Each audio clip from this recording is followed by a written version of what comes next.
All right, in this video, I'll be going over section 8.3.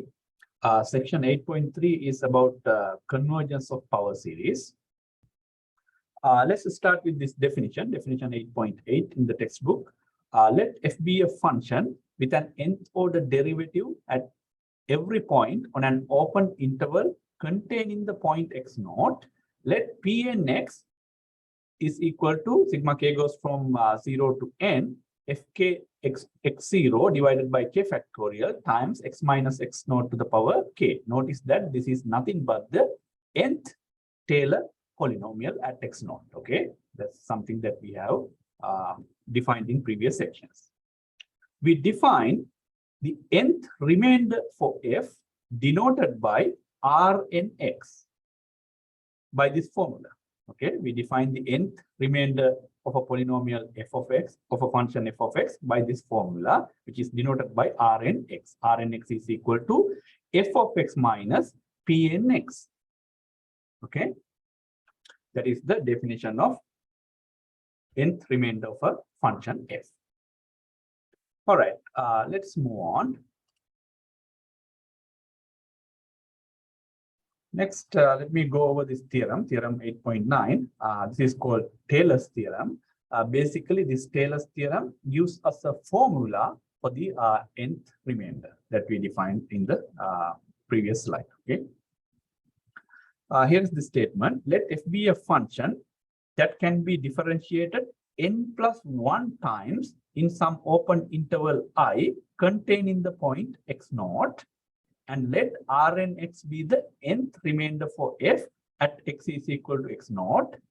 The nth remainder of f, then the nth remainder, this should be then, this is a typo. Then nth remainder of for f is given by this formula.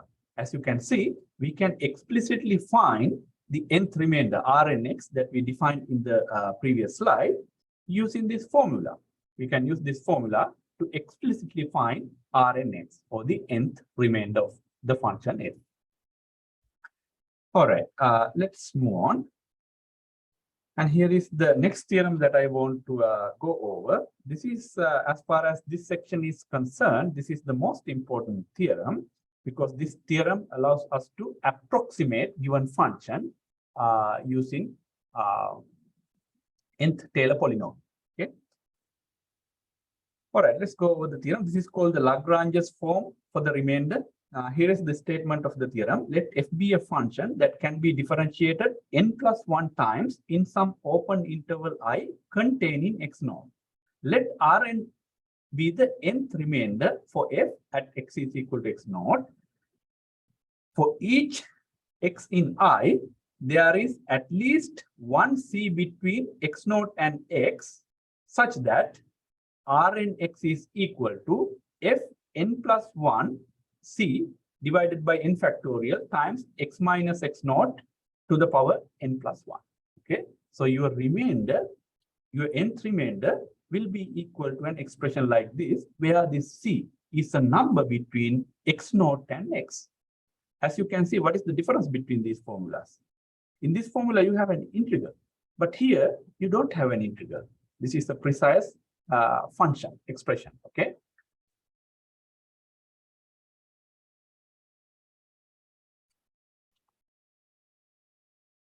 Precise function for Rnx without any integrals. Okay, this is more helpful than the previous formula because there are no integrations involved here. All right, let's move on. Now let me go over an example. Here is the first example that I want to look at. Use Lagrange's form for the remainder to prove that e to the power x is exactly its Maclaurin series. Remember, in the previous section, we computed the Maclaurin series of e to the power x. That is exactly this series. Okay, we want to show that using the Lagrange's form for the remainder, e to the power x is exactly its Maclaurin series. How do we do this? Before we do this, notice that the nth remainder was defined this way, that is f of x minus Pnx.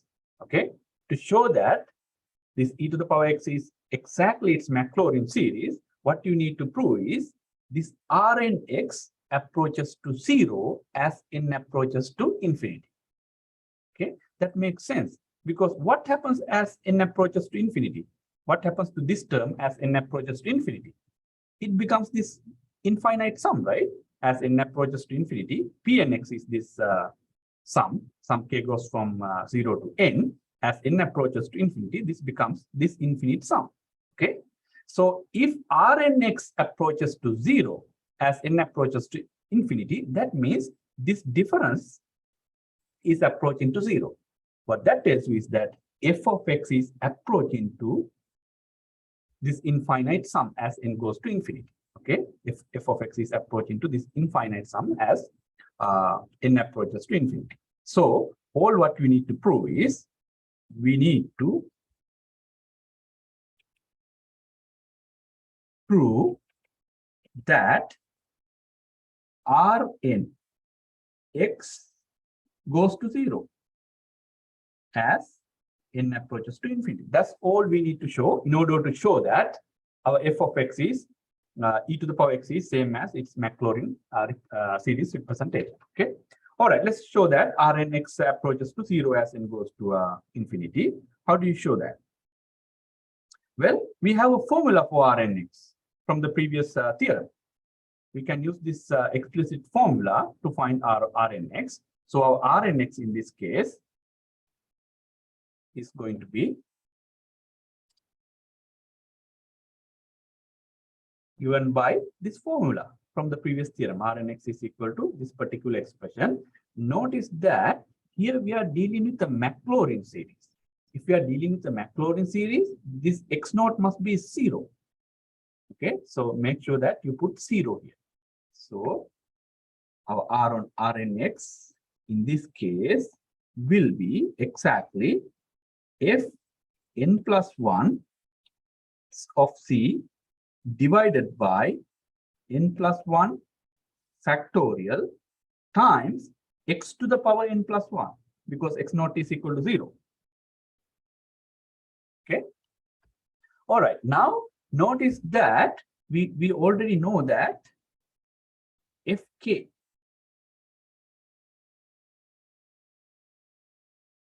of x is always e to the power x for any k, because any derivative of e to the power x is e to the power x itself. So fkx is equal to e to the power x itself. So that means this fn plus 1, this should be there should be brackets here, of course, n plus 1, because that's the n plus 1 derivative. This is going to be just e to the power c, because we know that fkx is equal to e to the power x for all k. Okay, so this is equal to, this is going to be equal to e to the power c times x to the power n plus 1 divided by n plus 1 factorial. Okay, now I'm going to come up with some inequalities to apply the comparison test. Okay, here is what I'm going to do. I'm going to consider the absolute value of Rnx. Just for a reason, this is equal to absolute value of e to the power x times x to the power n plus 1 divided by n plus 1 factorial. Now notice that this c is a number between x naught and x, right? From the previous theorem, c is a number between x naught and x, but here x naught is just 0. So c has to be between 0 and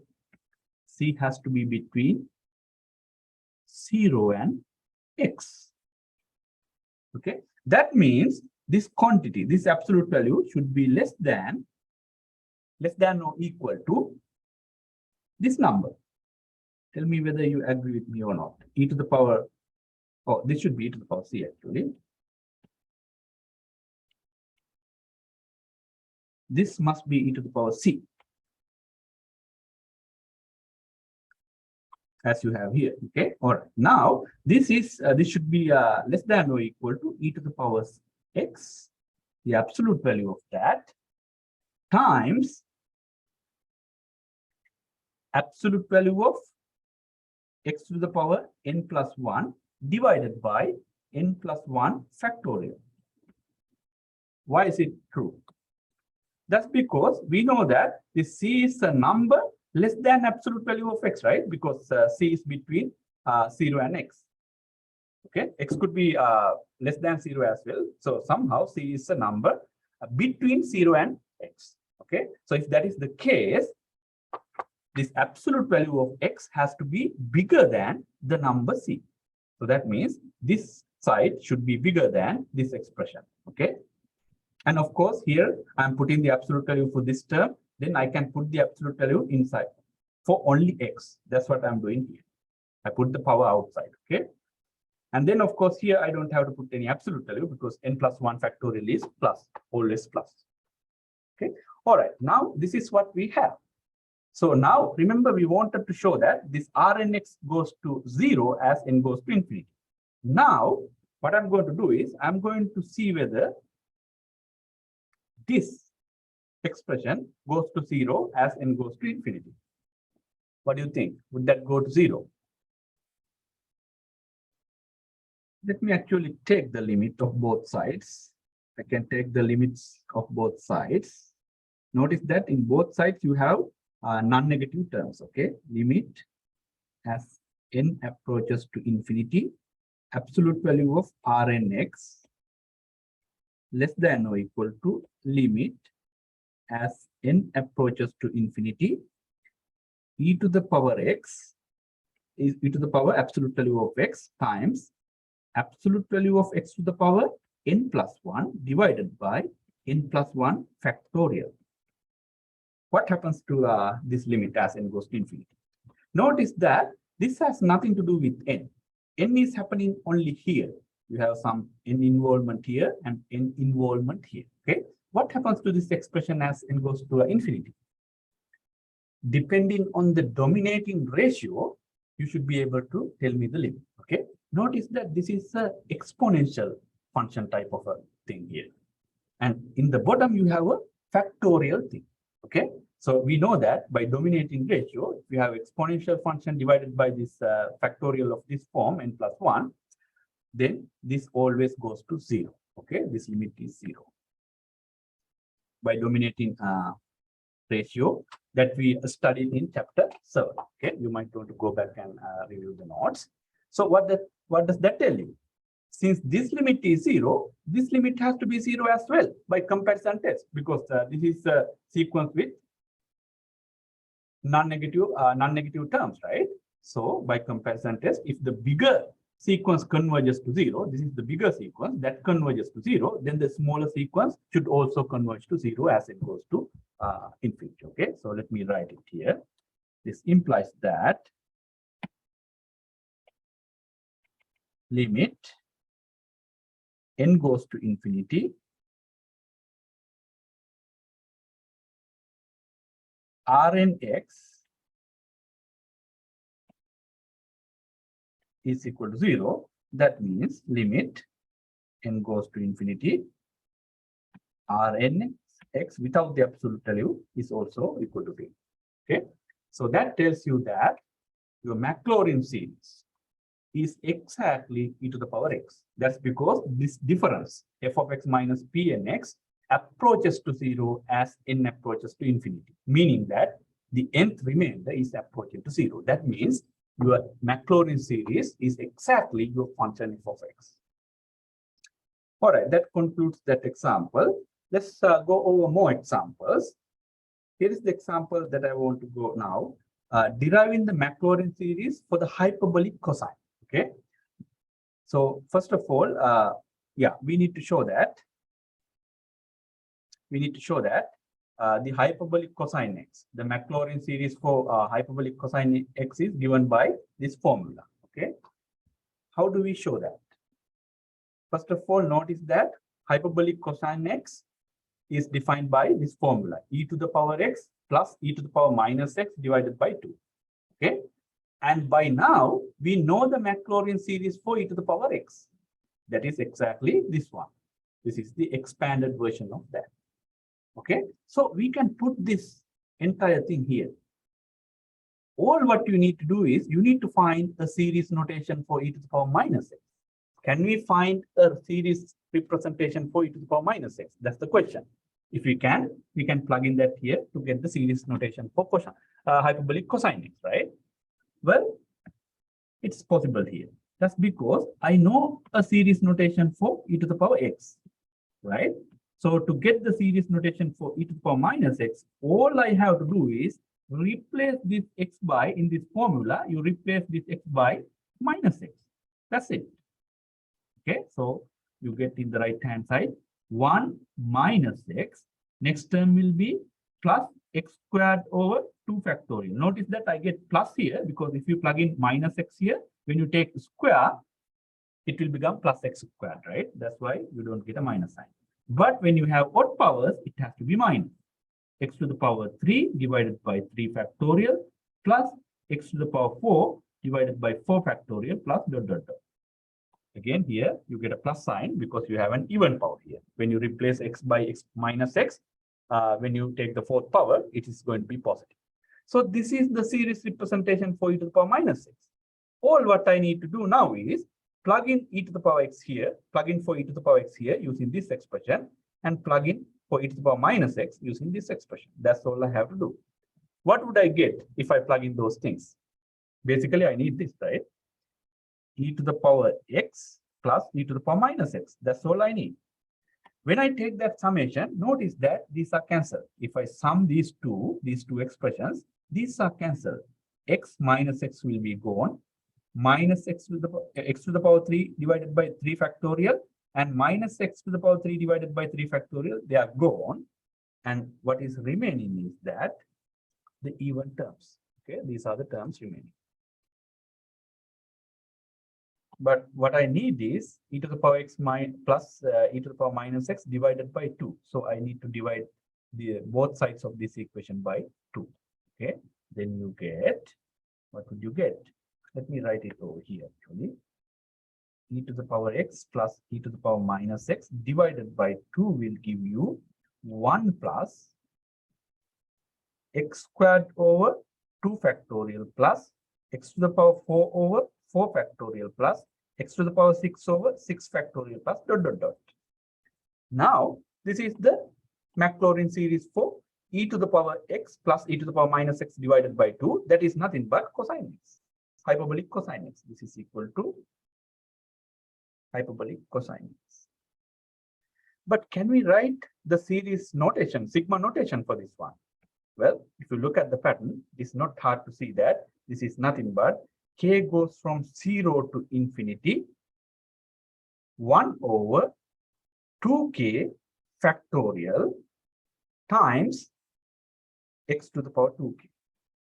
Verify that by plugging numbers. This is the series sigma notation for this series. If you plug in k is equal to 0, 0 here you have 0 factorial. 0 factorial is of course 1. This is 1.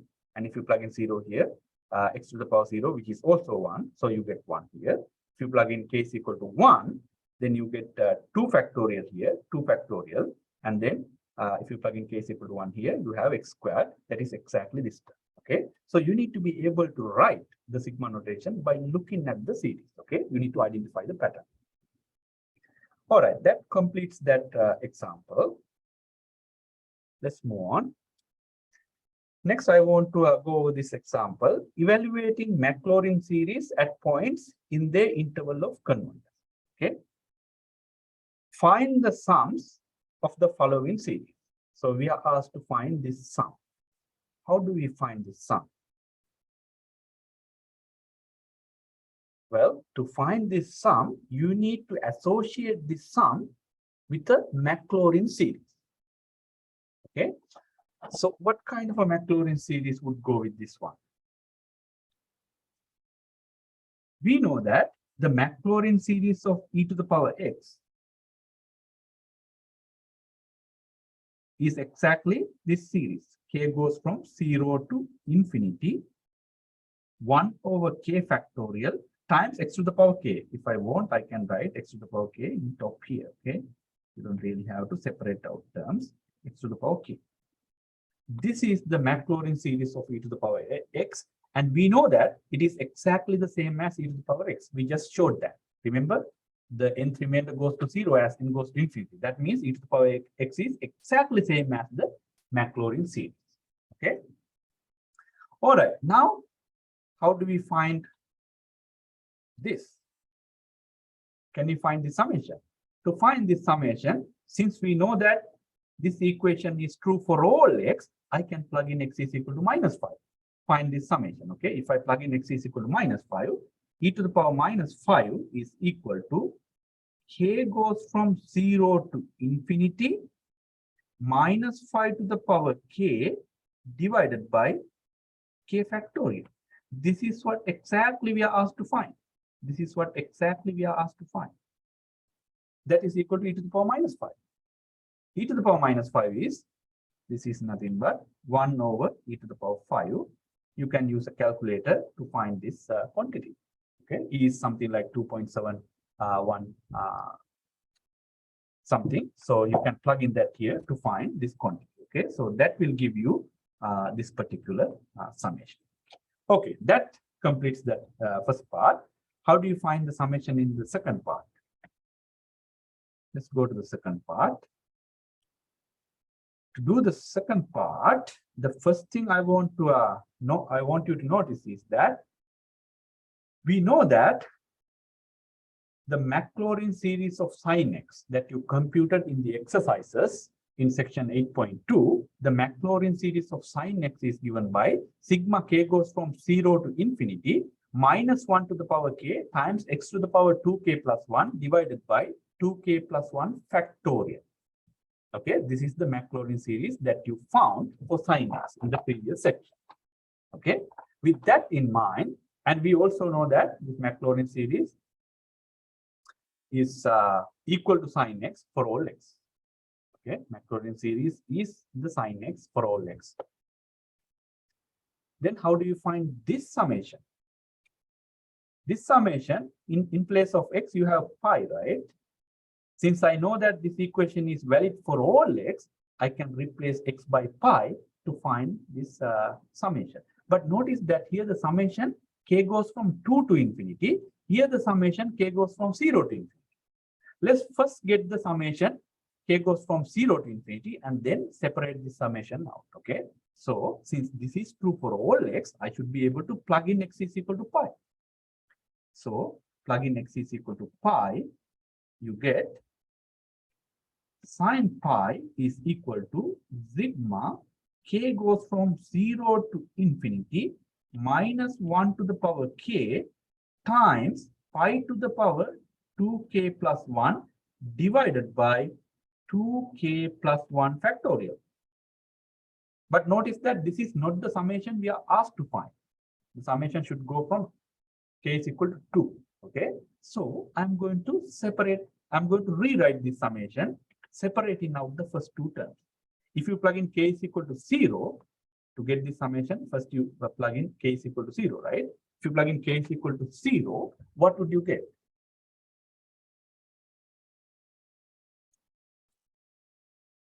You exactly get pi. If you plug in k is equal to 0 in this expression, and then if you plug in k is equal to 1 in that expression, you get minus pi to the power 3 over 6.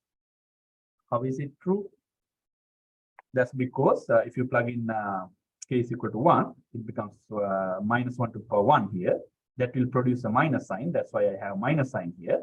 And then you plug in k is equal to 1. This will be 3. You have power 3 here. And this is 1. That means this is 3 factorial. 3 factorial is 6. Okay. And then the remaining part I'm going to write as a summation. Now, this time the summation k goes from 2 to infinity, because I wrote the first two terms when k is equal to 0 and k is equal to 1, and rest of the thing should be this summation k goes from 2 to infinity, everything else, the series k x to the power 2k plus 1 divided by 2k plus 1 factorial. Okay, now my left hand side is sin pi. Sin pi is 0. I know that sin pi is 0. Okay, Now I should be able to find this sum. This is the sum that I'm asked to find. Okay, so this is exactly the sum. So to find this sum, I'm going to send these two terms to the left-hand side. That will give you the desired sum. So the desired sum will be k goes from 2 to infinity minus 1 to the power k x to the power 2k plus 1 divided by 2k plus 1 factorial is equal to pi cube, pardon me, over 6 minus pi. This is the answer. Of course, you can use a calculator to find this answer as a decimal number. Okay, so that gives the summation of this series. Okay, so likewise, you should be able to find certain series at particular given values using the Maclaurin series of certain functions. All right, let's move on. Here is the next example that I want to look at. Using Maclaurin series for f of x to find a Maclaurin series for functions of the form f of c times x to the power n. Okay, here is the example that I want to look at. Use the Maclaurin series for f of x is equal to 1 over 1 minus x is equal to this series. That means the Maclaurin series for this function is given to be this series. To find the Maclaurin series for a different function, okay, using the Maclaurin series of this function, you need to find the Maclaurin series of this function. And then finally, you need to find the interval of convergence. Okay, let's deal with the interval of convergence later. First, let's try to find the Maclaurin series for this new function. How do we find the Maclaurin series of the new function if you know the Maclaurin series of the original function, which is this one? Well, all what you need to do is somehow you need to make your new function look like this function. That means somehow you need to write this expression something like this: 1 over 1 minus uppercase x or something like this. Uppercase x. This uppercase x can be anything. Okay, uppercase x could be x squared, x cubed, or anything. If you can write this expression in this form, then I can immediately use this formula to find 1 over 1 minus uppercase x. All what I need to do is replace this lowercase x by uppercase x. Then that will give you 1 over 1 minus uppercase x. Okay, so that's the goal here. So how do I write this original function in this way? Well, it's not that bad. Here is how you achieve it. This is my original function, the given function. I need to find the Maclaurin series for this one. I'm going to do some modification. I'm going to pull out 1/4. Then you get 1 plus x squared over 4. Okay, if you pull out 4 from the bottom, I can pull that out as 1/4 out of everything. And then this becomes 1 plus x squared over 4, right? Okay, now I'm going to rearrange this. This is going to be equal to 1 over 4 times 1 over 1 minus x squared over 4. Would you agree with me? I'm just rewriting.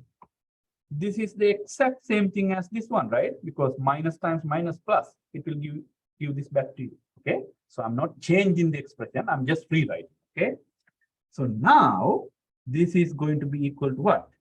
1 over 4 times 1 over 1 minus, let me actually write this as x over 2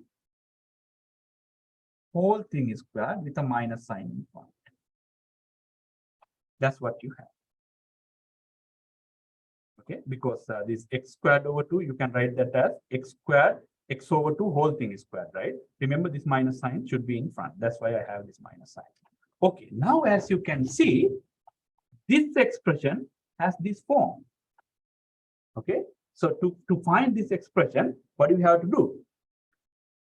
Here you have this whole thing, right? If I plug in minus x over 2 whole thing is squared in this expression, you exactly get this expression. Okay, so let me use this equation to find this equation. Find an expression for this given expression.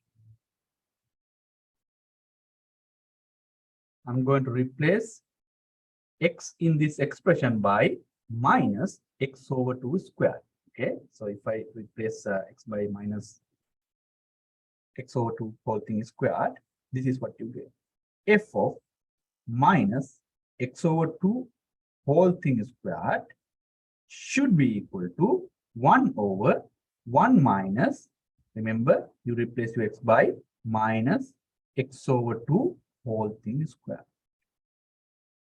That is going to be equal to, in the series also, you replace your x by minus x over 2 whole thing squared. K goes from 0 to infinity in this series, okay? You replace your x by minus x over 2 whole thing squared. Minus x over 2 whole thing squared to the power k. Don't forget the power k. Okay, here you have power k. Okay, all right. Now we have an expression. We have a series representation for this term. Remember, that is exactly this expression. We wanted to find something for this expression, series representation for this expression. We have it now. This is the series representation. So I can go ahead and plug in this series representation for this expression. That's what I'm going to do. So we use a different color. 1 over 4 plus x squared should be equal to 1/4 times this series representation. K goes from 0 to infinity minus x over 2 whole thing squared to the power k. Okay, so this is the Maclaurin series. This is the Maclaurin series for this function. Okay, this is an application. This is an example where you need to use a non-Maclaurin series to find the Maclaurin series for different functions. Okay. All right. Next, we are asked to find the interval of convergence. That means we need to find the interval of convergence of this series. This is just a constant. So just we need to deal with this series. Okay. To find the interval of convergence, notice that this is a geometric series. If you view this whole thing as your R, if this is your lowercase r, then this looks like r to the power k, right? So that means if you want this geometric series to converge, what do you need to have? What should it satisfy? Remember, absolute value of r should be less than 1, right? If you want your geometric series to converge. That means your r is, of course, in this case, this whole thing. The absolute value of that whole thing, x over 2 whole thing squared, should be less than 1. Let's simplify this inequality a little bit further to get the interval of convergence. Let me copy it to the next page. Okay, so since we are taking the absolute value, I can get rid of this minus sign. Then you get x squared over 4 less than 1. I don't need the absolute value anymore because x squared is positive, 4 is positive. And now if I multiply both sides by 4, you get x squared should be less than 4. Now you know how to solve quadratic inequalities like this using your pre-calculus class. So x has to be between -4, -2, and +2. Okay, so the radius of convergence is going to be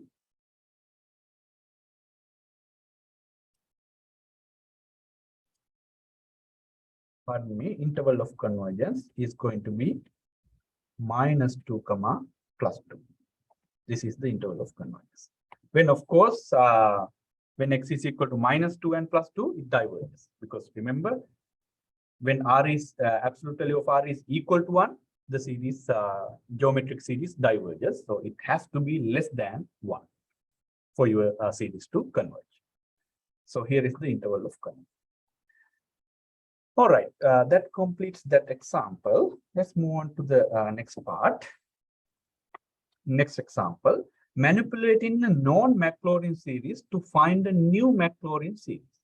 Okay, find the Maclaurin series and its interval of convergence for f of x is equal to this function. Again, this is a different function. You need to use a non-Maclaurin series to find the Maclaurin series for this one. Okay. Again, we will be using the same Maclaurin series that we used in the previous example. Remember, in the previous example, we used the fact that we know the Maclaurin series for 1 over x.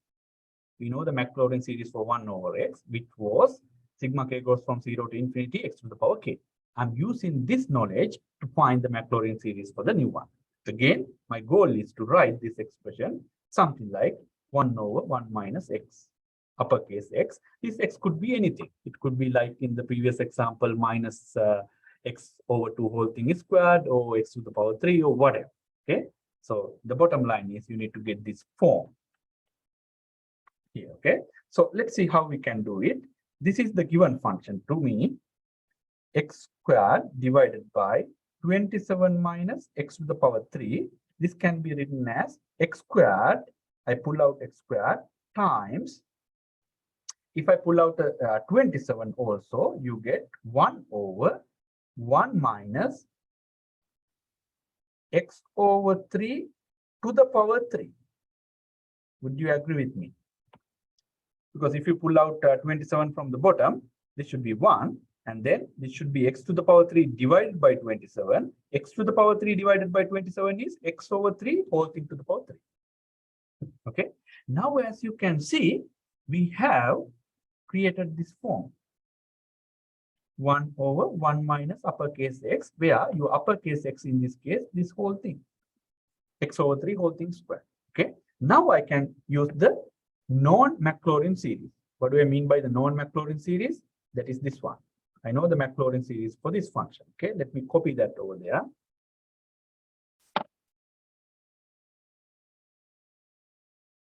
Okay, now I need to find a series representation for this expression using this non-Maclaurin series. Okay, to do that, what do I have to do? I need to replace my x by x over 3 to the power 3. Okay, if I replace this x by x over 3 to the power 3, I get exactly this expression. That's what exactly I want. I want a series representation for this one. Okay. You might be wondering why I'm not worrying about this one. You will see why I'm not worrying about that one. Okay, in a second. So this is, I'm going to leave that as it is, x to the power 2 divided by 27 times. So how do I find an expression from this one? Let me do some calculations here.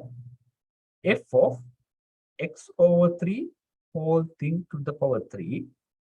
This is going to be equal to 1 over, I'm replacing this x by x over 3 to the power 3. Okay. So I replace this x also by the same thing. 1 over 1 minus x over 3 to the power 3. That should be equal to the series representation. If you replace this x also by x over 3 whole thing to the power 3. K goes from 0 to infinity. X over 3 to the power 3 to the power k. Don't forget the power k. We have a power k here. Okay, I'm just replacing my x by x over 3 to the power 3. Or in other words, this whole thing. You put this whole thing for x. Okay, now I have expression. See, 1 over 1 minus x over 3 to the power 3 is exactly this series. Okay, so let me put that series here. I'm going to put that series here. That's going to be k goes from 0 to infinity, x over 3 to the power 3 whole thing to the power k. That's what I get.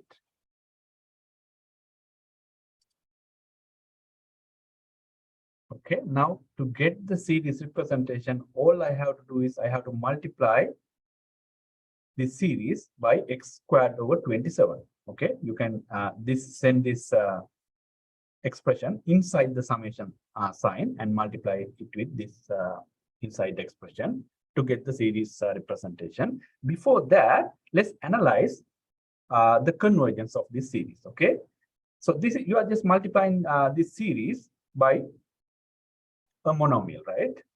By a quadratic expression that does not change the convergence properties of this series. Okay, So I'm going to determine the convergence property of this series to get the interval of convergence. When is this series convergent? What is the condition for this series to converge? Notice that this is again a geometric series with your r is equal to x over 3 to the power 3. So that means for convergence, what do you need? X over 3 to the power 3, the absolute value of that has to be less than 1. Okay. And or equivalently, you may write the absolute value of x should be less than 3. This expression is same as this implies that absolute value of x should be less than 3. That means x has to be between -3 and +3. Okay, so the interval of convergence is equal to -3, +3. Okay, this is the interval of convergence, but we still have to write this in the series notation. In the series notation, you cannot have anything in front.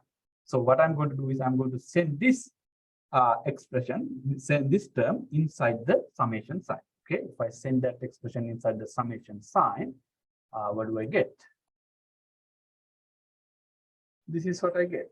I send this quantity inside here, and this is nothing but you can multiply these two together. That is 3k. So you get power 3k here. You can further simplify this to get this series. Okay, this is going to be at the end of the day, sigma k goes from 0 to infinity, x to the power 3k plus 2 divided by 3 to the power 3k plus 3. Okay, notice that here you have x squared. Here it will become x to the power 3k. So if you add powers, you get 3k plus 2. And in the bottom, this is 3 to the power 3. You have 3 to the power 3k here. It will become 3 to the power 3k plus 3. Okay, so that is the series notation. All right, that completes that example. Let's move on to our next example. Deriving the Taylor series from a Maclaurin series. Find the Taylor series for f of x is equal to sine x minus pi at pi. Okay. Remember, what is the difference between Taylor series and the Maclaurin series? In the Taylor series, for a function f of x at x naught, what you need is k goes from 0 to infinity, fk of x naught divided by k factorial times x minus x naught to the power k, right? This is the Taylor.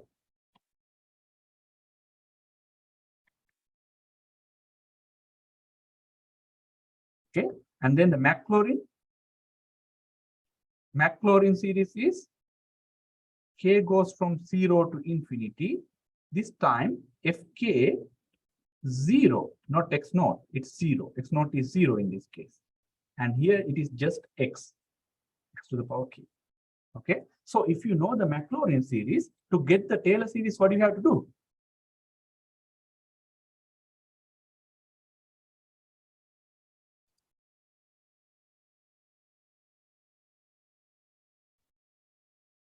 And first of all, notice that the Maclaurin series of sin x is given by this one. And you found the Maclaurin series by finding this general term in previous section. The Maclaurin series of sin x is exactly this expression, okay, this summation. Okay, so if you want to find the Taylor series, sin x minus pi at pi, all what you need to do is you need to replace this x by x minus pi. Okay, that should give you the Taylor series. So that is going to be sin x minus pi. I'm replacing x in this Maclaurin series by x minus pi. So that will give you sigma k goes from 0 to infinity minus 1 to the power k times x minus pi to the power 2k plus 1 divided by 2k plus 1 factorial.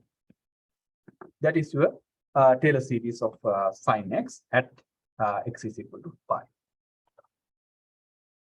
All right, that completes that example.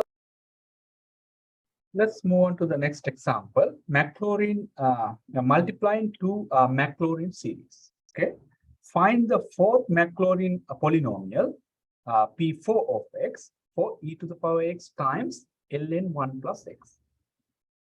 Okay, so how do you find the fourth Maclaurin polynomial? Fourth Maclaurin polynomial means you need to go up to order 4.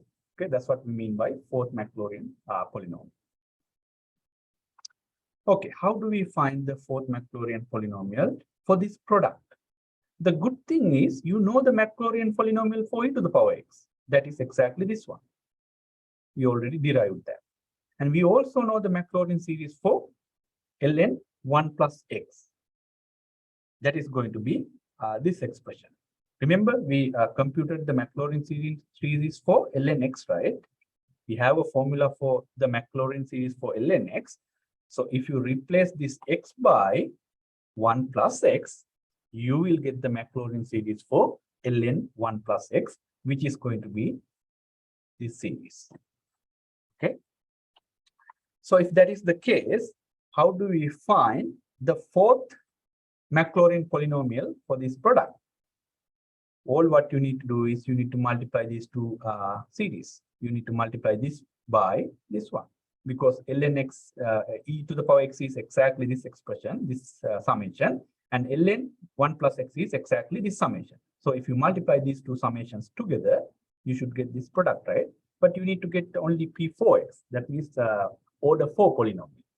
So if you multiply these two things together, e to the power x times ln 1 plus x, let me write the terms, 1 plus x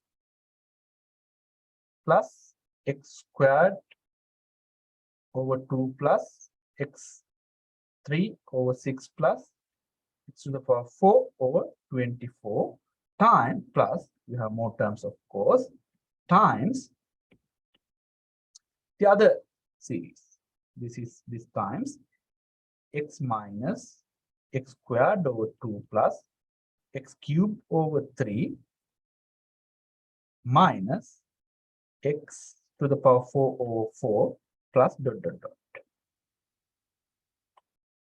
Notice that I need only up to x to the power 4 because I'm looking for the p4. That's the fourth order Maclaurin polynomial. Okay, so it is enough to get the terms only up to x to the power 4. Here also I write the terms only up to x to the power 4, and for the remaining terms I put dot dot dot dot dot dot. Now all what you need to do is you need to multiply, make this multiplication, do the multiplication and find the coefficients of each term. As you can see, you don't get a constant term, right? Here you don't have a constant term. That means when you multiply these two polynomials, there is no constant term, no chance for a constant term. And then what is the coefficient of x? Next, you find the coefficient of x.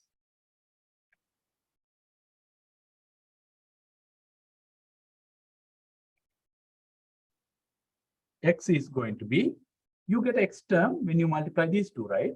That is 1 times x. Any other terms that will give you x terms? X to the power 1 term? Well, before that, let me make a quick observation here. As you can see in the second series notation, you don't have a constant term, right? There's no constant term means the constant term is 0, 0 plus. You could write this as 0 plus this expression. There's no constant term is 0. Okay. Now, as you can see, if you multiply this constant term by the constant term here, 1 times 0, which is 0. So there's no constant term. 0 is the constant term. And then let's find the coefficient of x. To find the coefficient of x, either you could multiply this constant by x, that is 0 times x, which is 0, of course, and then you multiply this by this x, 1 times x, which is 1. So you get the coefficient of x is just 1. And then coefficient of x squared. How do you find coefficient of x squared? Well, where do we get x square terms? You get x square term if you multiply this x with this x. That is x times x you get coefficient 1. What else? And then you will get x squared. What else would give you x squared? If you multiply this by the first constant term, then also you will get, that is minus 1/2. I'm collecting the coefficients of x squared terms. Okay. What other terms do you have? I already took this one. I already took x times x, which is x squared. So the coefficient is 1. And then I took this times this. Coefficient is minus 1/2. Any other terms? That's it. That's it. Those are the all possible coefficients. Okay, so this is going to be plus 1/2. And then similarly, you find the coefficient of x to the power 3. X to the power 3, what would give you x to the power 3? 1 times this x to the power 3 over 3, it will give you 1/3, right? The coefficient is 1/3. And then what else? This will give you x to the power 3. X times x squared minus x squared over 2, the coefficient is minus 1/2. Minus 1/2. What else? This times x will give you plus 1/2.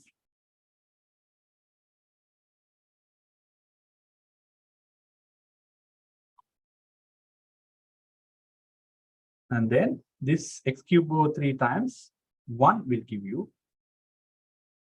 plus 1/3.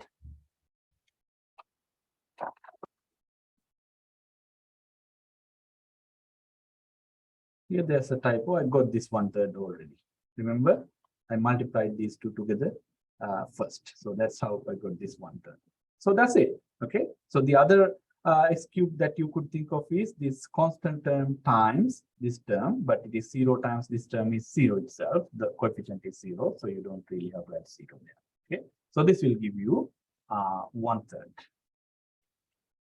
Similarly, you should be able to find the coefficient of x to the power 4. That coefficient will be a 0. So the P4x is going to be, there's no constant term, that is 0, plus the coefficient of x is just 1.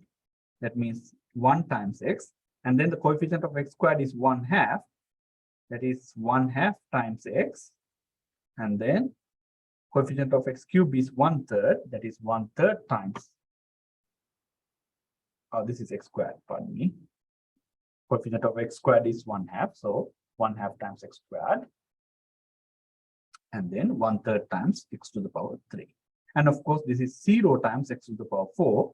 0 times x to the power 4 is just 0. So you can just omit these two terms. Okay, so and write x plus 1/2 times x squared plus 1/3 times x to the power 3. That is the fourth Maclaurin polynomial for the product of these two functions. Basically, you multiply the two Maclaurin series for each function. Okay, for the two functions, you multiply, and if you collect the coefficients of the constant term, x term, x squared term, x cubed term, and x4 term, then you can write the fourth Maclaurin polynomial immediately. Okay. All right, let's move on. Okay, we are down to the last example. Using Maclaurin polynomial to approximate the graph of a function. Okay, find the Maclaurin polynomial for sin x whose graph differs by less than 0.001 from the graph of sin x on the interval minus pi comma pi. So how do we approximate? First of all, notice that the function that we are dealing with is f of x is equal to sin x. Okay, and we are also familiar with these notions. The nth Maclaurin polynomial is given by this summation, and we know Rnx is given by this formula by by the Lagrange form for the remainder. And since we are dealing with a Maclaurin polynomial, the x0 has to be 0. So if I plug in 0 here, this is what you get for Rnx. Your Rnx in this case is going to be this expression. And also notice that Rnx is nothing but f of x minus Pnx. Okay, that's the difference between f of x and the nth Maclaurin polynomial. Okay, we want the graph of sine x, the Maclaurin polynomial for sine x, to be within 0.001 from the actual graph of sine x. Okay, for that, what do we need? What do we need to make sure? We need to make sure that this difference is very small. The absolute value of this difference is very small. Okay, so that means the absolute value of Rnx has to be within, which has to be less than 0.01. So we need absolute value of Rnx to be less than 0.001. Okay. All right, but I know Rn of x by Lagrange form for the remainder. That is exactly this expression. Okay, so I need this to be less than 0.001.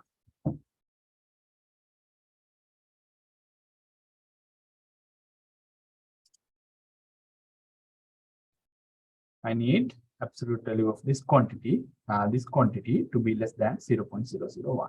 Now I'm going to come up with a certain inequality, certain sequence of inequalities to make our computation easier here. Notice that absolute value of fn plus 1 of c over n plus 1 factorial times x to the power n plus 1 is less than or equal to, I'm going to plug in some bigger quantity here. I know that this is the derivative, n plus 1 derivative of sine x at x is equal to c. We know that any order derivative of sine x is always either plus or minus sine x or plus or minus cosine x. It's always switching between sine and cosine, right? But we know that sine and cosine are always between plus 1 and minus 1. So I can replace this quantity by a bigger quantity, which is 1. So I should get a bigger quantity in the right hand side. 1 over n plus 1 factorial. At the same time, here I have absolute value of x to the power n plus 1. Remember, I'm working on the interval minus pi comma pi. So pi is the maximum value for x. Okay, that's the biggest value that I'm dealing with for x. So I can replace this x by pi to get an even bigger quantity. So this should be less than or equal to 1 over n plus 1 factorial, of course, times pi to the power n plus 1. I'm replacing my x by pi to get a bigger quantity because my x is between minus pi and pi. Now all I want is, I want to make sure that this quantity is less than 0.001. That way I have this quantity, this absolute value less than 0.001. Okay, that's what exactly I want here. So let's make sure that it should be less than 0.001. So how do we make sure that? For that, you need to find the appropriate n. You need to keep plugging values for n. You plug in n is equal to 0, 1, 2, 3, 4. Keep plugging numbers, and then as soon as when you get a number that is less than 0.01, the least n value that will give you this quantity to be less than 0.001 is going to be the n value for your Maclaurin polynomial. Okay, so what you do is keep plugging numbers. N is equal to 0, n is equal to 1, n is equal to 2, so on and so forth. If you do that, you will see that if you keep plugging these numbers, n is equal to 0, 1, 2, 3, up to n is 11, you will see that this quantity is actually bigger than 0.001. but you want this to be less than 0.001, you will see that the first n that will achieve this inequality is n is equal to 12. If you plug in n is equal to 12 in this expression, you will see that 1 over 12 plus 1 factorial times pi to the power 12 plus 1, pi to the power 12 plus 1 is actually less than or equal to 0.01. Okay, 0.01, pardon me. That's what you need. That means your n is 11. You find the n is 12, pardon me. You find the least n that satisfies this inequality. So you need 12th Maclaurin polynomial to approximate your sin x within 0.001. Okay.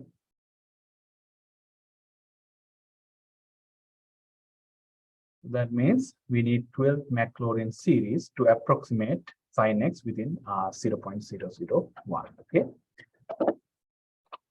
All right. That completes that example. With that, actually, we conclude that section. I will stop there and I'll see you next time.